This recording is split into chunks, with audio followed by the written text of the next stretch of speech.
শুভ দুপুর বন্ধুরা, আজকে আমার পছন্দের খাবার বানাবো, তার জন্য আজকে খুব খুশি। দেখতেই পাচ্ছ আমি কাঁঠাল নিয়ে বসে পড়লাম, বর নিয়ে আসছে বাজার থেকে।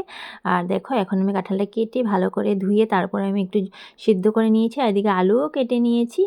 এবার আলুটাও ভেজে নিচ্ছি, দেখতেই পাচ্ছ। আর আমি দেখো এদিকে কিন্তু মশলাও রেডি করে নিয়েছি, মানে পেস্ট করে নিয়েছি সব মশলা একসাথে দিয়ে। আর এদিকে দেখো এখন আমি কিন্তু কাঁঠালটা আর আলুটা একসাথে দিয়ে ভালো করে ভেজে নিলাম।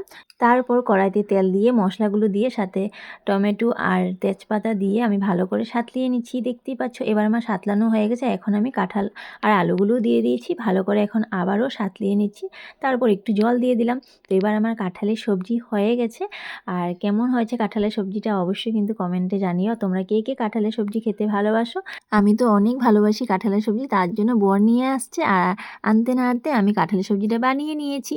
আজকে খুব মজা করে খাবো। আর এদিকে দেখো আমি ফুলকপির ডাঁটাগুলো দিয়ে আমি চচ্চড়ি বানিয়ে নিয়েছি, আর বানিয়েছি ফলি মাছের ঝোল, দেখতেই পাচ্ছ, ফুলকপি আলু দিয়ে। তো আজকে রান্না আমার কমপ্লিট। তোমাদের রান্না কি কমপ্লিট হয়ে গেছে? অবশ্যই কমেন্টে জানিও।